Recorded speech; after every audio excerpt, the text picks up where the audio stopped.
asterisk. This millionaire walked into Judge Judy's courtroom smiling.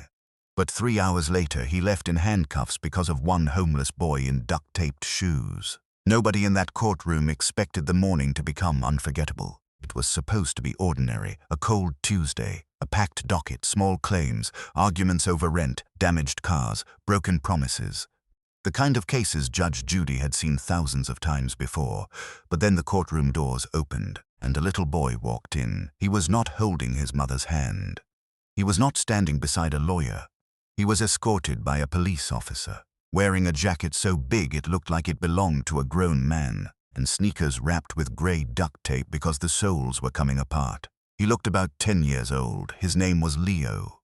And in his freezing hands, he carried a designer leather wallet containing $10,000 in cash. The room went silent before anyone even understood why.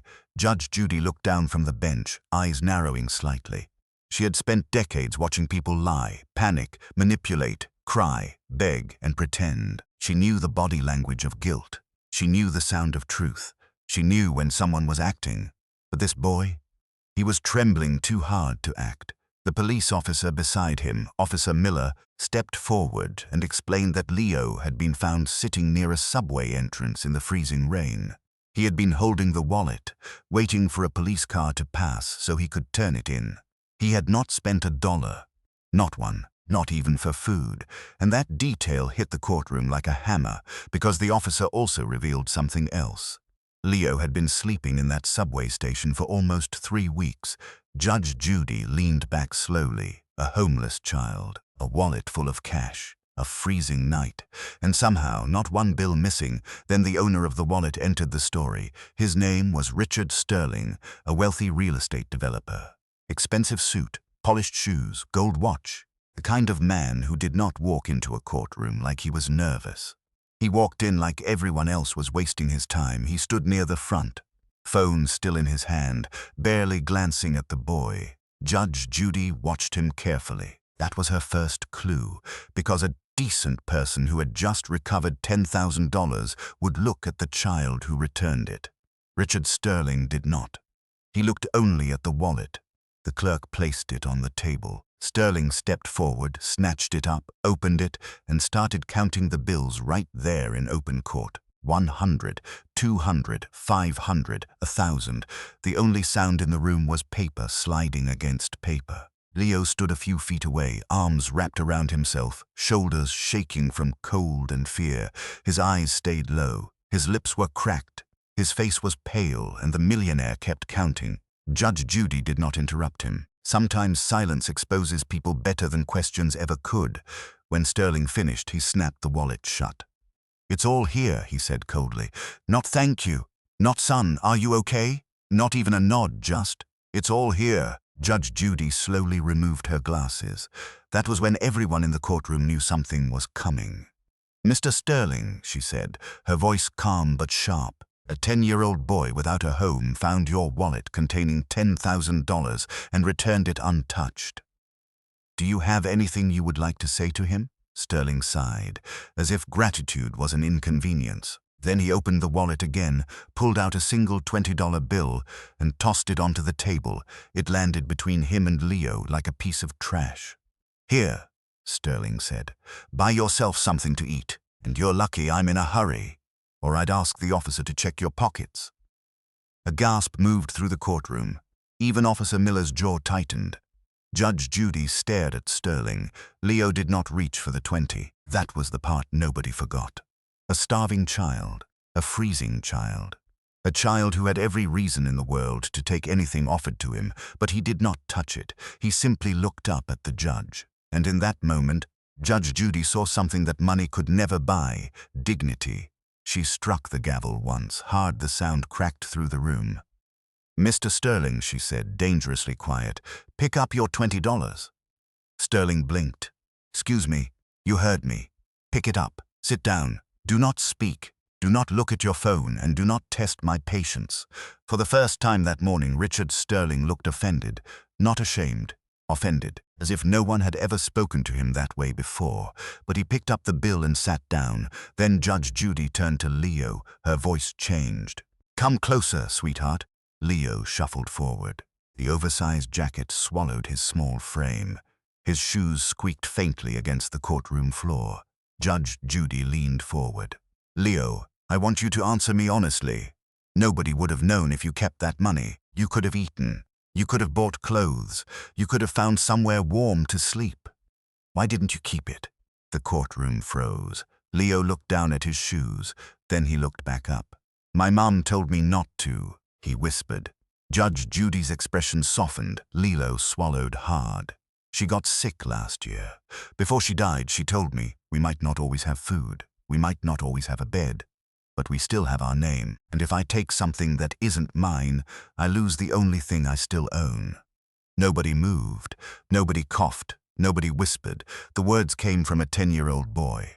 But they landed with the weight of a lifetime. Judge Judy looked down at him for a long moment. Then she looked at Richard Sterling. One man had everything and acted poor in spirit. One child had nothing and stood richer than everyone in the room.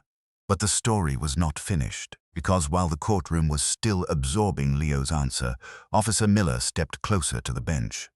"Your Honor," he said quietly. "There's something else." Judge Judy looked at him. Officer Miller pulled out a sealed evidence bag. Inside was a small black USB drive and a folded sheet of paper. Sterling's face changed instantly. Not slowly. Instantly the arrogance vanished.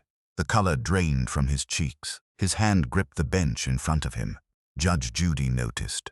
Of course she noticed. In court, fear has a smell. And suddenly Richard Sterling was covered in it. "What is that?" Judge Judy asked. Officer Miller kept his voice steady. "When we inventoried the wallet to identify the owner, we found this hidden in a zipper compartment. Mr. Sterling demanded it back immediately and threatened to call several city officials if we logged it as evidence." Judge Judy took the bag. Sterling stood up. "Your Honor, that is private property. It has nothing to do with this matter." Judge Judy did not look impressed. "Sit down. I know the mayor," Sterling snapped. "I know the police chief, I know." The gavel came down again. "Mr. Sterling, you may know half the city, but right now you are in my courtroom. Sit down."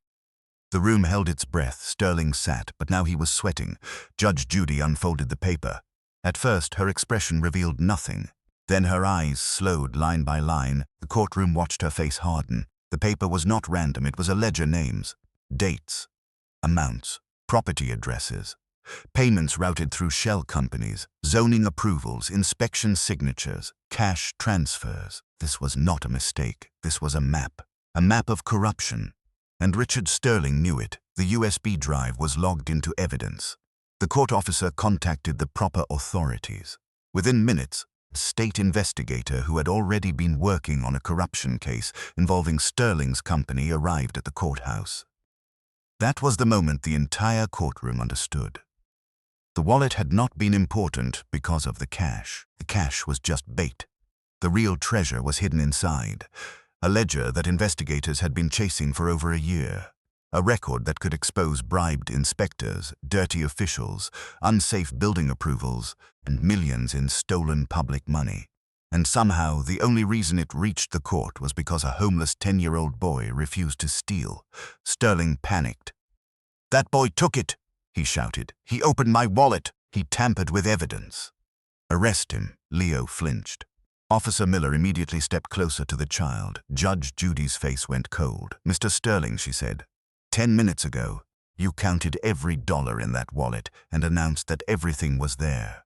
You had no complaint until this court discovered what you were hiding." Sterling opened his mouth. No words came out. Judge Judy leaned forward. "You tossed $20 at a starving child and accused him of being a thief. But the only thief I see in this courtroom is wearing a tailored suit." The room erupted. The gavel struck again. "Order!" The investigator stepped forward, spoke quietly with Officer Miller, then approached Richard Sterling. Sterling backed away. For the first time, the powerful man looked small, not because he had lost money, because he had lost control. The investigator read him his rights. Handcuffs clicked around Sterling's wrists, the same wrists that wore a watch worth more than Leo had seen in his entire life. And as Sterling was led away, Judge Judy looked at Leo. The boy's eyes were wet. He thought he had done something wrong. That broke something in the room. Judge Judy stepped down from the bench. That alone made everyone sit straighter. Judges do not usually step down. Not like that. Not in the middle of a courtroom full of people, but she did. She walked directly to Leo, knelt so she was eye level with him, and placed a hand gently on his shoulder.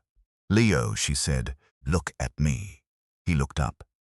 "You are not in trouble. You did something many adults would not have had the strength to do. That man tried to make you feel small. But today, because of your honesty, the truth came into this courtroom." Leo wiped his face with his sleeve. Judge Judy continued. "You returned a wallet. But more than that, you reminded everyone here what character looks like. Then something happened that nobody planned. A lawyer in the second row stood up and placed a $100 bill on the clerk's desk. Then another attorney placed money beside it. Then a woman waiting on a traffic case came forward with gloves from her purse. A court reporter offered her lunch card. Officer Miller removed his own department jacket and wrapped it around Leo's shoulders. Within minutes, the table held money for food, clothes, shelter, and help. Not because anyone was ordered. Because one child's honesty had awakened the room. Judge Judy watched it happen in silence. This was not charity. This was humanity remembering itself. But the ending came months later. Sterling's empire collapsed. The ledger and USB drive led investigators through shell companies, illegal payments, fake contracts, and city officials who had sold their signatures for cash. Trials followed. Properties were seized. Public money was recovered. Richard Sterling, the man who could not spare one kind word for a homeless boy, lost his fortune, his reputation, and his freedom. But Leo's life changed too. Officer Miller and his wife kept visiting him after that day. At first, it was warm meals, then new shoes, then school enrollment, then weekends, then paperwork. And 1 year later, those same courtroom doors opened again. Officer Miller walked in, this time out of uniform, holding his wife's hand. Between them walked Leo, clean clothes, new sneakers, a shy smile, still quiet but no longer invisible. Judge Judy looked up from the bench and froze for just a second. Leo walked forward and handed her a folded note. Inside, in careful handwriting, it said, "Thank you for believing me. My mom was right. My name was worth more than the money." Judge Judy read it once, then again, and for a moment the courtroom saw something rare. The judge who had silenced thousands of liars had no words, because some truths do not need a speech. Some truths just stand there in new shoes, holding the hand of a family that chose him. So remember this: money can buy buildings. Money can buy suits. Money can buy influence, silence, and access. But money cannot buy character. Richard Sterling had $10,000 in his wallet and emptiness in his soul. Leo had nothing in his pockets and honor in his heart. And on that cold morning, the poorest person in the courtroom turned out to be the richest one there. So if life ever puts you in front of a choice, the easy wrong or the difficult right, remember the boy in duct-taped shoes, because sometimes justice does not arrive wearing a badge. Sometimes it walks in trembling, hungry, and cold, holding the truth in both hands.